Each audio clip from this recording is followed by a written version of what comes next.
Welcome to this month's Interplay Conversations in Music. I'm Michael Shapiro, your host. Today from Berlin, Germany, and I'm here in Chappaqua, New York, I'm speaking to violinist and composer Noah Bendix Balgley. Very good to see you, Noah. Yes, nice to be here. Nice to talk to you. You know, I was very much brought to your neck of the woods, as it were. Not only because I love the Berlin Philharmonic, we'll talk about that, but because of something I heard about. I heard about the Fiddle Fantasia, a klezmer concerto for violin orchestra, which you composed a few years back, and which was premiered by the Pittsburgh Symphony, I believe, with you as soloist, with Manfred Honeck conducting.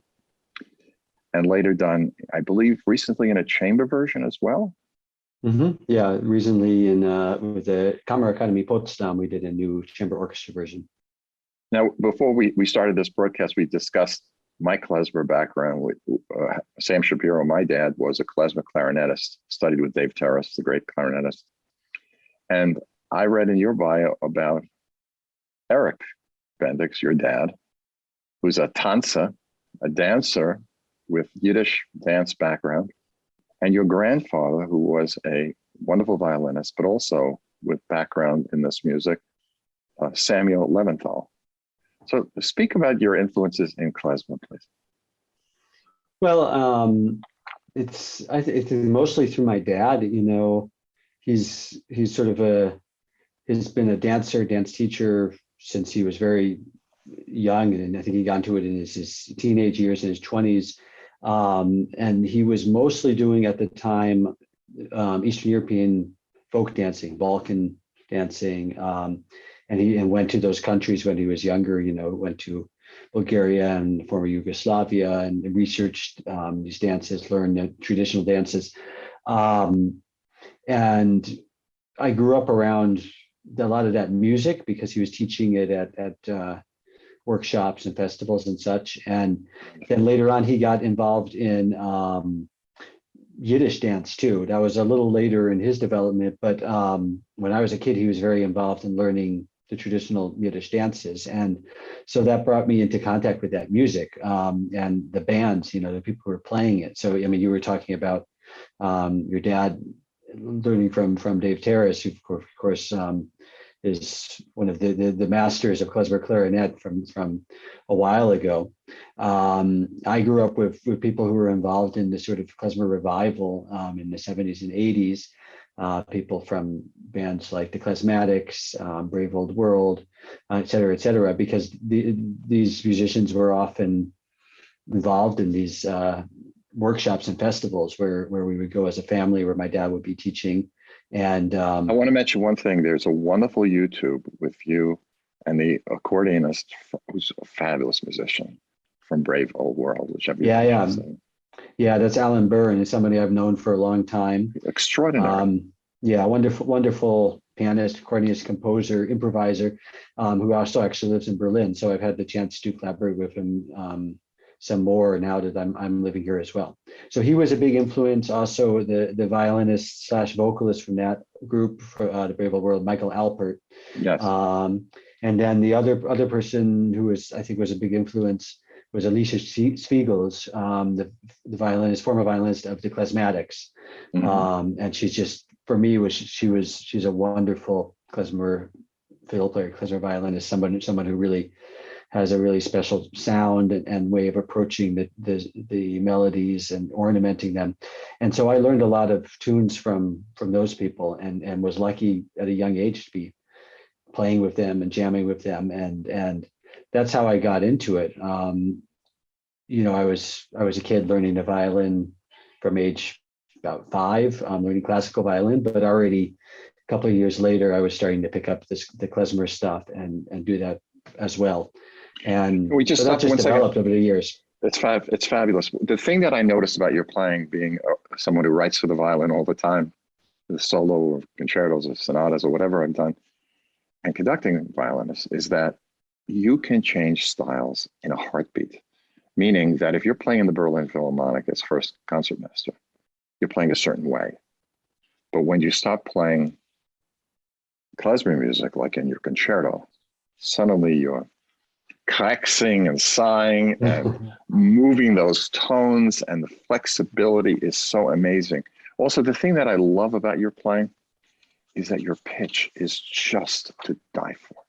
It is so centered and it rings. It is just fabulous to listen to. Let's jump in. No, it just thrills me. I love it, and the expressiveness of the voice. It's like it's just, you sing with your voice, with the instrument. I want to talk about the concerto. It's in 3 movements, and to me, it is just absolutely thrilling to listen to. It started as a violin and piano piece. Is that right? Well, that's how I sort of sketched it out. You know, I got this in a sort of surprising way. Ended up with this commission from the Pittsburgh Symphony to write this piece. And Right. the story behind that was that, you know, I was concertmaster there in Pittsburgh and wanted to commission a piece. You know, that's something you do as a concertmaster. You get often solo opportunities with the orchestra. And so I wanted to commission a new concerto, and I wanted it to be a concerto with klezmer influences. And I'd been sort of looking around at possible composers and listening to things, but I hadn't quite, you know, as I say, bit the bullet and decided on someone, even though there are a lot of, you know, wonderful composers out there who do write with those influences.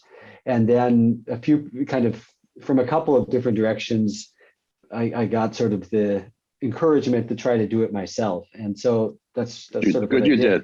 Good. You did. And you know, since I'm not composing full time, that's not the main part of my work. I didn't feel like I would be up for the orchestration part of the concerto, and I was very lucky then that I got to know Samuel Adler, and then he was very enthusiastic to jump in and join me in the project and orchestrate it. So what I wrote was basically a violin and piano reduction, so to say, with some notes on orchestration, and Samuel Adler then very, I think, really brilliantly orchestrated it for the full ensemble in a very colorful way. And so it was a collaboration. It was a lot of fun. Now, your background as a composer, did you study composition? When I was, you know, when I was quite a bit younger, when I was a teenager, I was composing a bunch. I did take some composition lessons when I was at school in Indiana University in Bloomington. Right. And, you know, I always do things on the side. I'm always composing my own cadenzas, writing little things here and there. But this was the sort of biggest project that I'd taken on. But it felt like a very natural thing in terms of the genesis of it, because I was really thinking, I mean, the approach was really thinking, what's the music that I want to play as a klezmer violin soloist with orchestra? Right. How do I imagine that taking place? So that's what I worked out, and I think one of the first things I decided was whether to take existing traditional klezmer melodies and set those, or whether to try to write my own. And I took the tact to write my own melodies that are, of course, influenced by the traditional ones I know. And then some other things found their way in it that we discussed later. I want to talk to you about this specific point right now, because I know this intimately, living with it every second of my life. My work, it's a large catalog at this point, because I'm a composer who conducts, not a conductor who composes, and a pianist. But klezmer father, who was also involved in swing music. I grew up with live performances and shaking hands and knowing Louis Armstrong and a long list of people in the jazz world of my father's generation that he took me as a little kid. And also Dave Terrace, who I met, who played at my grandfather's 50th wedding anniversary, who was my father's teacher. Later, David Krakauer, who my father amazed when he told David Krakauer that he had studied with Dave Terrace. I mean, this is it. But all of this stuff is in this guy who, you know, played Bach and Beethoven and won piano competitions as a little kid, and has conducted the Verdi Requiem and all that stuff. Me. But when I write klezmer, jazz, American music, European music, you know, all this thing going. Now, I don't write klezmer music. I don't think I'm capable of doing it. Like I can't write rock or I can't write jazz. It's not me.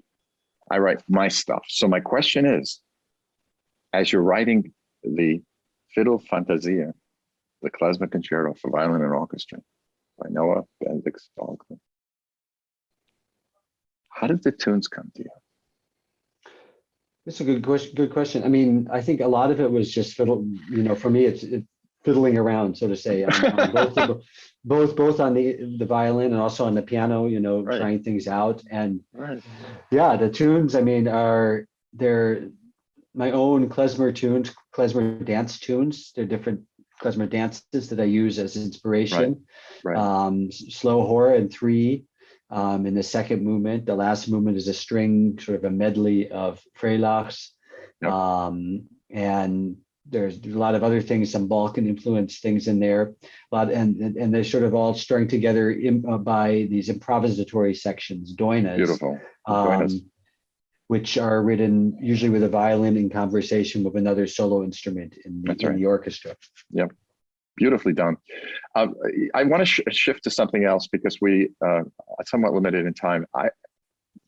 The influence of writing for this instrument with klezmer tunes and your whole klezmatic mental state, but then shifting and suddenly you're playing a string quartet of Haydn, or you're sitting as first concert master. I was going to Concertmeister of the Berliner Philharmonic.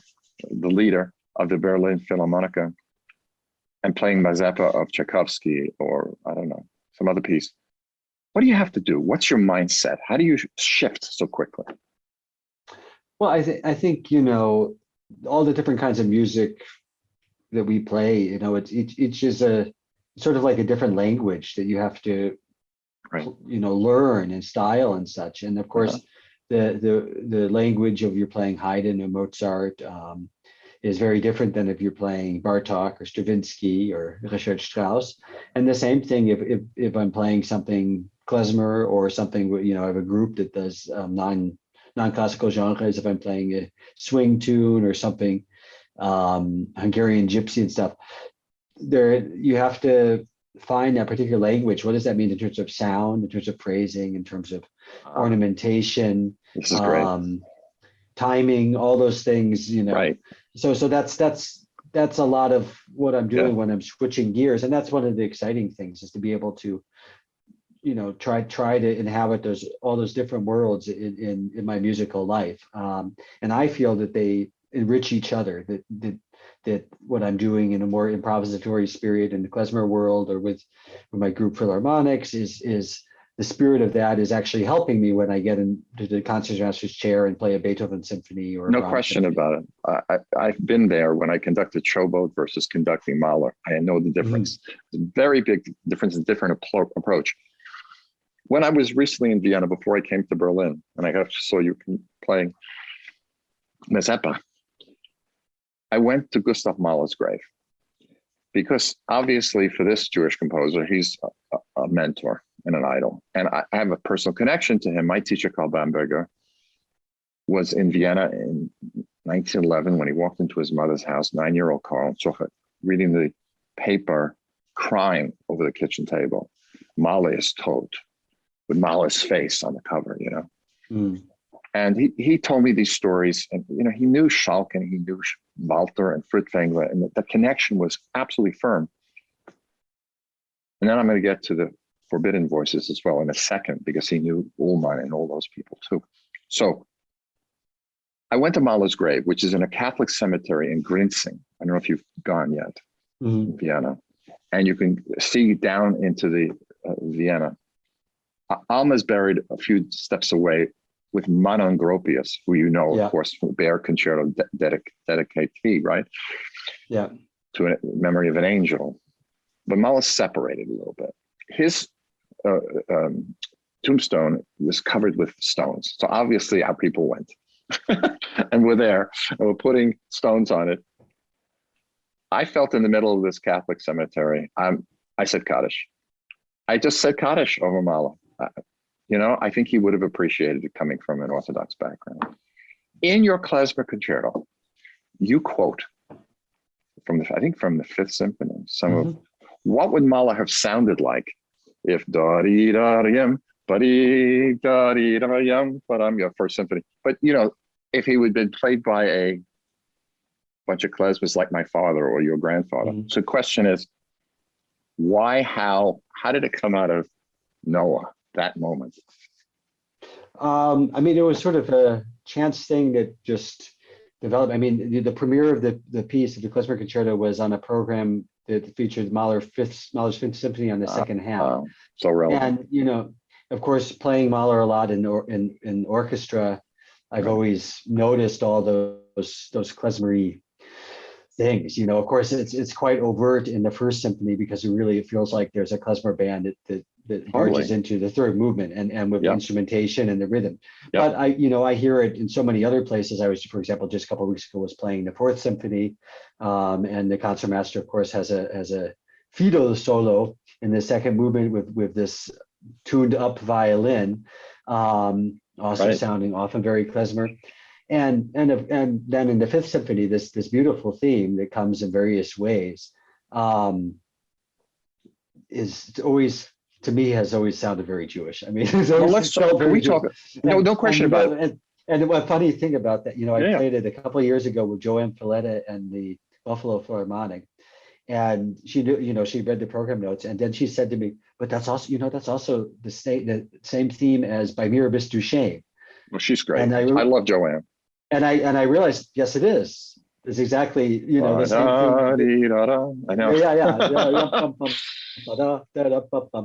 And it's the same thing. So, you know, of course, it's how you interpret it rhythmically, where you put the ornaments and such. But I just had a lot of fun putting it. You know, the original idea was to make this big climax in the last movement with a full orchestra playing it as a Freilach. And then I went back and started to sprinkle it a little bit already in the second movement with a little clarinet. It's so well done. Oh my God. And the way you speed up at the end, which is so typical of a really well played Freilach. So yeah, and then of course at the very end there has to be a stop and a slowdown, you know, so you can speed up one last time. But that's the dancer in you, and from your dad, from Eric. I mean, that's sort of my experience being around the dancing and you know, knowing how they string their band string. Well, the men would go like this. People who don't know the Orthodox background that we're referring to, the men danced alone. The women were on the other side of a curtain if they wore a rope or something. But the men danced alone, and they hold each other like this, and then they stomp at one point, and then it speeds up and it gets. I want to talk to you about Mahler performance, because this to me is fascinating, and I had these conversations with Bomberger and other people.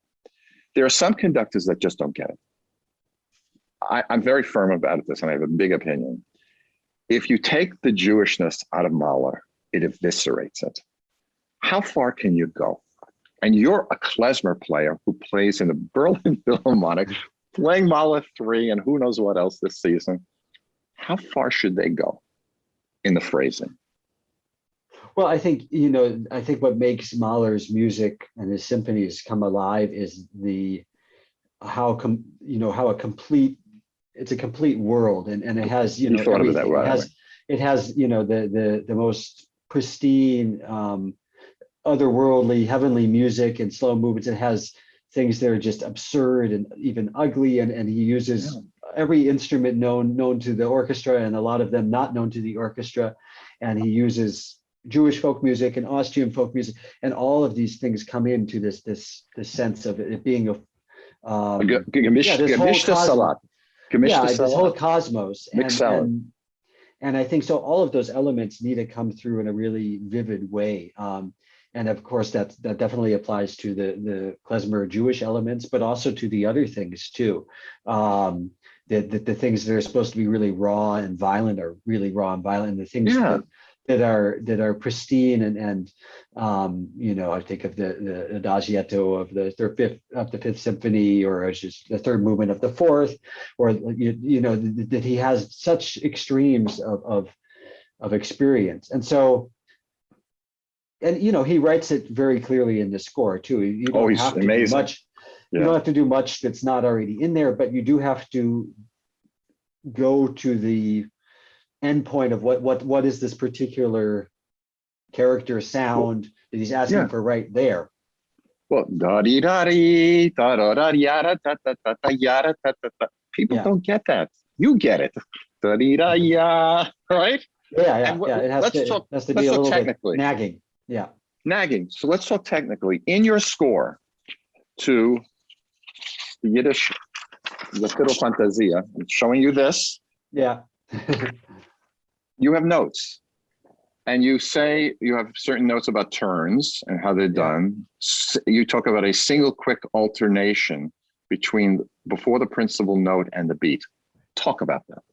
Sing it. Well, How does that work? I think it was just to tell people in the orchestra when they see these things that it's not a classical, well-articulated trill. You know, these are vocal gestures. The crest, Right. the cry, which that's the sort of the hardest one to explain.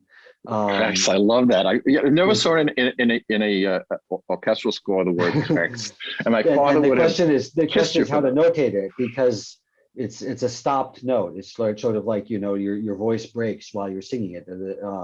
It's sort of it cries out, and so that's a particular technical thing that All right. clarinetists do and fiddle players. And so Yeah. I wanted, yeah, Yeah. yeah, yeah, and so I wanted to encourage people to go for that. You And say you this know, ornament. Yeah. one of the fun things about the concerto is that I enjoy doing with new groups I don't know is that there are a lot of opportunities for particular solo instruments in the orchestra to have Oh a yeah. moment in the limelight together with the soloist. And so I encourage them to really kind of go for it and change things. Your You know, clarinetist in the Pittsburgh recording went yeah, for yeah, it. he's fantastic. Yeah, Wow. Michael Rusnik. Yeah. This ornament imitates the cry or wail of a cantor when the voice nearly breaks after a note. These Exactly. are in the notes of Noah Bendix Balgley in his Fiddle Fantasia, a klezmer concerto. The grace note after the principal note abruptly stops the sound of the main note. Oh, so why not in Mahler? I mean, there are things that I'm sometimes very tempted to add that kind of thing, but Why not? I try to keep to the notes in the score, but do it with the style, with the sound, with the phrasing, the accentuation, things like that, so that it has the color and the flavor of you know, a klezmer fiddle solo, as it, like for example the Fiddle first. Fantasia. Yeah, When you yeah. talk about the emotional cry of the cantor by stopping the principal note. Yeah, it's I mean, it's literally the voice breaks out of you know, of the intense emotion, I think. Yeah. Well, in that one spot, I'm going back to it, and then I'll pass. It's just not played that way by a lot of people. What does mean? Yeah, and I mean, and you know, in that specific solo, I was just playing it, and you know, he writes it for a violin tuned up a whole step. And that Right. first note, da da da da, that is a concert F sharp, which ends up being a leere Seite, open string when you tune up the violin. So I've always wondered why so many people try to finger it, because the whole point of the turning up the violin like that is to give it this otherworldly kind of creepy thing. And Yeah. so if he's giving you an opportunity to play an F sharp string, that's going to sound really naggy and, you know, a little bit not like a real violin. I try to take that and you know, enjoy Wonderful. that leere Seite. Leere Seite, perfect. You know, just going back to him very quickly, and then we'll pass on to something else. Think about what he was doing in 1900 when he wrote that, in the middle of Karl Lueger's anti-Semitic Vienna, in which it was very, very difficult to do what he did. He had to convert from Orthodox Judaism to Roman Catholicism to get the job at Vienna. And he's writing this Yiddish music and symphonies, and he's expecting it to get performed, which he could do because he had power, but still. Yeah. What a guy. Quite something. Yeah. Yeah. I just want to switch to something else. You are a leader now, in the sense of being a first concertmaster of the Berlin Philharmonic, and you also do a great deal of chamber music in all kinds of ways with your Rosamunde string quartet and other places. When you lead, what does that mean to lead in a symphony orchestra? You know, I've done now for a number of years. When I started, I was quite young in Pittsburgh, and at the beginning, it involved really learning the repertoire, getting to know the standard orchestral Right. repertoire. And, of course, as a concertmaster, you don't just know the notes, you need to know what's everything that's going on. So the first years were a lot of study, a lot of, learning scores, listening to recordings, finding my own ways of doing bowings and ways I want to lead the section through my bowing technique. And one thing I remember very vividly when I was starting that first job, talking to another concertmaster who, I was asking for advice. He said, always let the playing do the talking. That if there's a message you can get across in the way you're playing, the sound you're creating, the way you're showing with your physical movements, if you can get as much information to your section and to the rest of the orchestra across that way, and only stand up and say something with words if absolutely necessary. And I think that's good advice. I mean, you want to. Great advice. I try to lead by example, lead with my sound, how my bow division, physically, mirror and support what the conductor is asking for, and get that to as many people as possible in the orchestra. I think of it as a constant give and take. I'm constantly giving impulses around me to other section leaders, and also reacting in the moment to whatever could be happening that's unexpected, and getting that information I love this. across, and making necessary adjustments in the moment. And that's the exciting thing about it. It's always, from night to night, it's always a different challenge and a different experience. I can't say that there's like a formula to make it work. And sometimes I feel it works better than other times. Right. But it definitely keeps me on my toes, and I like that. And I like the challenge, of course, of trying to be a positive influence for the whole ensemble, for this whole organism to successfully come together for an exciting unified concept of a piece. There's a recording on YouTube of you playing the Saint-Saëns Rondo Capriccioso, and where you're actually leading as well. Mm-hmm. And the chamber music quality of everybody around you, and the way they like look at each other and they move their bodies into each other, and the cellist goes just in the right spot. It is so good. And that is exactly what you're talking about. That's one of the things that I really enjoy about my orchestra, about the Berlin Philharmonic, is there's that sort of approach for everything.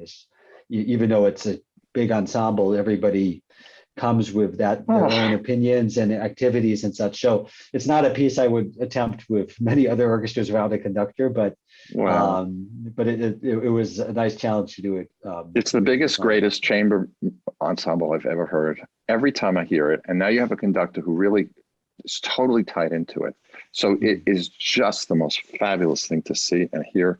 And thank you, Noah Bendix, Balgley, for being with us today on Interplay. It's been a great joy for this klezmer, to this young klezmer, to be together across the pond, as it were. Thank you for joining us. Thank you. Great to talk to you about some music that is very dear to both of our hearts. So I really enjoyed it. Yeah, thanks. This is Michael Shapiro thanking Noah for being on this edition of Interplay. Thank you for joining us.